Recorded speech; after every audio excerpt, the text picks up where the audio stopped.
जिस तरह से पहले एससी फिर एसटी अब आप ओबीसी भी जोड़ दिए, तो आपने एक मेंबर स्वर्ण समाज का भी जोड़ना चाहिए था ना। मोदी सरकार को किसने ऐसा बोलने के लिए कहा था? खैर ये सुप्रीम कोर्ट का ऑर्डर था जिसमें सुप्रीम कोर्ट ने कहा था कि आप यूजीसी बनाइए। इस कानून से कहीं ना तो कोई मिसयूज होगा और अब भय का एक माहौल क्रिएट होगा। अगर सरकार ने इस कानून को अगर ले आई है तो इसमें इम्प्लीमेंट की बहुत जरूरी भारी आवश्यकता है। आज भाजपा के लिए आज रोडों पे बीच जाता था और सीने पे गोली खाने के लिए तैयार था। आज उस स्वर्ण समाज को आज किस तरह से निगलेक्ट करने की भाजपा कोशिश कर रही है। आज देश से इस कैंसर को और इस जातिवाद के कैंसर को खत्म करना बहुत जरूरी है। आज एससी एसटी और आज जो जनरल का जो आदमी है, जो बच्चे हैं, वो आपस में दोस्ती नहीं करेंगे, दोस्ती करने से डरेंगे। नमस्कार, मैं शिवम चौबे और आप देख रहे हैं सौगंध टीवी। यूजीसी को लेकर के इस समय देश में सियासी संग्राम छिड़ा हुआ है, जहां स्वर्ण समाज इस बात का आरोप लगाता है कि उनके अधिकारों का हनन किया जा रहा है और तार तार कर दिया गया है उन मर्यादाओं को जो कुछ भी अब स्वर्ण समाज के साथ हो रहा है। क्या वाकई में यूजीसी पिछड़ा, दलित, आदिवासी, ओबीसी समाज को न्याय दिलाने के लिए लाया जा रहा है या फिर स्वर्ण समाज के खिलाफ एक बड़ा षड्यंत्र रचा जा रहा है? तमाम विषयों पर बातचीत करेंगे।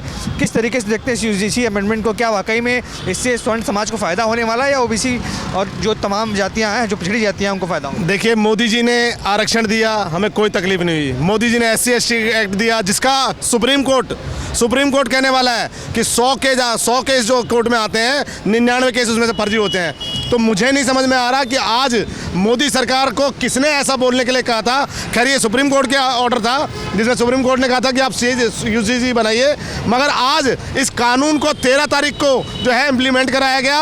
और देखिए कि किस तरह से एक जो है वहाँ पे घटना भी सामने आ गई कि किस तरह से एक पार्षद की बेटी को जो है एक लड़के द्वारा जो बोला जाता है कि मैं तुम्हें प्यार करता हूं, और जब वो उस चीज़ को डिनाई करती है तो किस तरह से उसको जो है एससी एसटी एक्ट में और इस बिल के तहत फंसाया जा रहा है। तो इसका मिसयूज है। हम ये नहीं कहते, अगर सरकार ने इस कानून को अगर ले आई है तो इसमें इम्प्लीमेंट की बहुत ज़रूरी भारी आवश्यकता है, क्योंकि इसके बाद नहीं तो मिसयूज बढ़ जाएगा। इसमें आप अमेंडमेंट कराइए, इसमें ये भी क्लॉज आना चाहिए। आपने एक तो ओबीसी को भी इसमें लिया, तो इसमें स्वर्ण समाज के भी लोगों को लाना चाहिए। जो स्वर्ण समाज आज भाजपा के लिए आज रोडों पे बीच जाता था और सीने पे गोली खाने के लिए तैयार था, आज उस स्वर्ण समाज को आज किस तरह से निगलेक्ट करने की भाजपा कोशिश कर रही है, ये षड्यंत्र हम नहीं चलने देंगे। पर क्या लगता है, क्योंकि कई लोगों का ये कहना है कि लंबे समय से एसटी एससी समाज को दबाया गया, जातियों के द्वारा प्रताड़ना दी गई, जो कि अपर कास्ट के लोग थे, तो कहीं ना कहीं अगर उनको इस चीज़ से राहत दी जा रही है, उनको एक सुरक्षा दी जा रही है, इससे समस्या क्या है? हमें एक चीज़ बताइए, एससी एसटी एक्ट नहीं था क्या? अगर आपकी कोई ऐसी मंशा थी तो आप उसको मजबूत बनाते ना।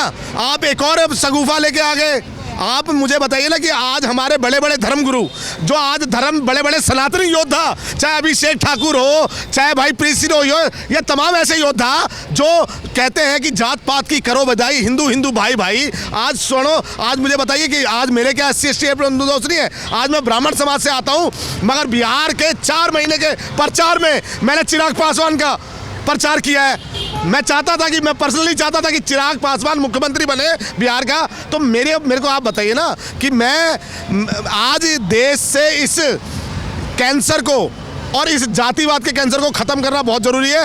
एक जगह आप कहते हो बटोगे तो कटोगे, एक जगह आप कहते हो कि जो है एससी एसटी और यूजीसी वाला कानून लेके बताया कि आप खुद एक ब्राह्मण हैं। इस समय ब्राह्मणों का बहुत जोर शोर से विरोध किया जा रहा है। बताया जा रहा है कि यही वो थे जिन्होंने पुराने समय में दलितों पर अत्याचार किया था, और अब इन पर बात आ रही है तो ये माथा पीटने पर। देखिए, इसमें ब्राह्मण नहीं है, इसमें राजपूत भी है और बनिया भी है और तमाम ऐसे स्वर्ण समाज के लोग हैं। मैं ये नहीं कह रहा हूँ, मैं कहता हूं कि इसमें आपने जिस तरह से पहले एससी फिर एसटी अब आप ओबीसी भी जोड़ दिए, तो आपने एक मेंबर स्वर्ण समाज का भी जोड़ना चाहिए था ना।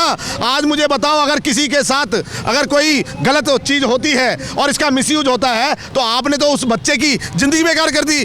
आपने तो 10 साल के लिए उसको जेल में कर दिया। तो आप मुझे बताओ ना, उसको आइडेंटिफाई कौन करेगा? अगर आपने विष्णु जैन का मुद्दा नहीं देखा क्या, किस तरह से 20 साल जेल में काटे उसने, और जब फर्जी केस लगाया था उस पर। और अब मुझे बताइए कि क्या उसके 20 साल वापस आएंगे? उसके घर के परिवार के जो लोगों ने आत्महत्या कर ली, क्या उसके घर परिवार, उससे पूछा गया जेल से निकलने के बाद अब आप क्या चाहते हैं? बोला मैं अपने 20 साल पुराने जो मेरी ज़िंदगी थी उसको वापस लौटाएगी क्या? क्या मेरे घर के सदस्य जो मतलब आत्महत्या जिन्होंने कर ली, क्या उनको वापस ला सकते हैं क्या? तो इस कानून से कहीं ना तो कोई मिसयूज होगा और अब भय का एक माहौल क्रिएट होगा। आज SC ST और आज जो जनरल का जो आदमी है, जो बच्चे हैं, वो आपस में दोस्ती नहीं करेंगे, दोस्ती करने से डरेंगे। तो मुझे नहीं पता कि जो धर्मेंद्र प्रधान जी हैं उन्होंने क्या सोच के इस बिल को बनाया है और क्या सोच के इस बिल को जो है भाजपा लेके आई है। आप देख रहे हैं सौगंध टीवी, सौगंध वतन की।